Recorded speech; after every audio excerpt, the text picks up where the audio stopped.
Here we have a 2018 offering from JM Cellar, the Royal, which is their Merlot dominant blend from Eastern Washington.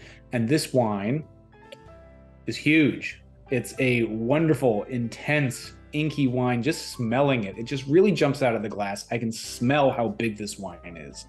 Merlot dominant blend, so as you might imagine, it does have a lot of nice blue, purple, and black fruit flavors to it.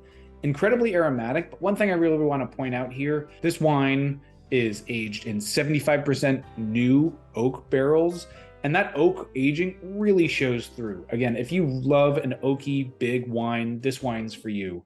Now, sometimes oak aging can manifest as chocolate or baking spice.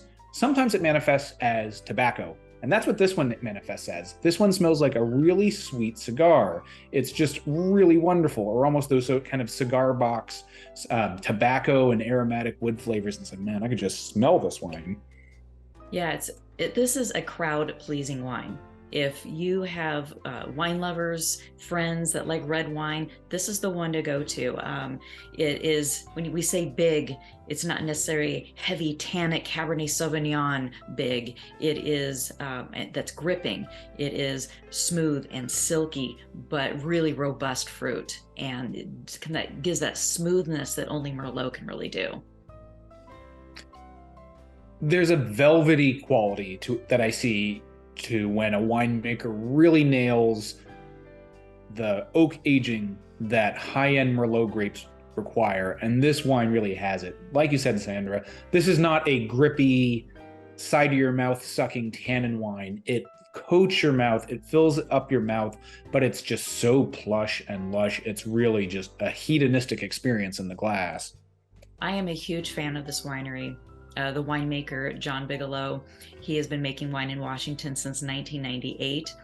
He's now making wine with his son, and he's a real wine experimenter. Like, I've seen him experiment with small batch foot treading, or bringing in clay amphora from Spain with other winemaking friends. So he loves to experiment, and which, it keeps things exciting, right? And this wine is it's just wonderful. You can drink it by itself. There's so much to go back to. It's approachable, but it also has the power to stand up to lots of different foods. It could be the wine that you pair with the centerpiece of your holiday meal. This could be a wine that you sip on as you snack with things.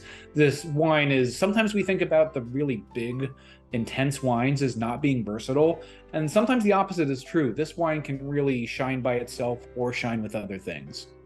And the intensity of this wine, the concentration of the fruit, plus a lot of times really big wines don't have a nice tart acidic profile, and this wine's making my mouth water.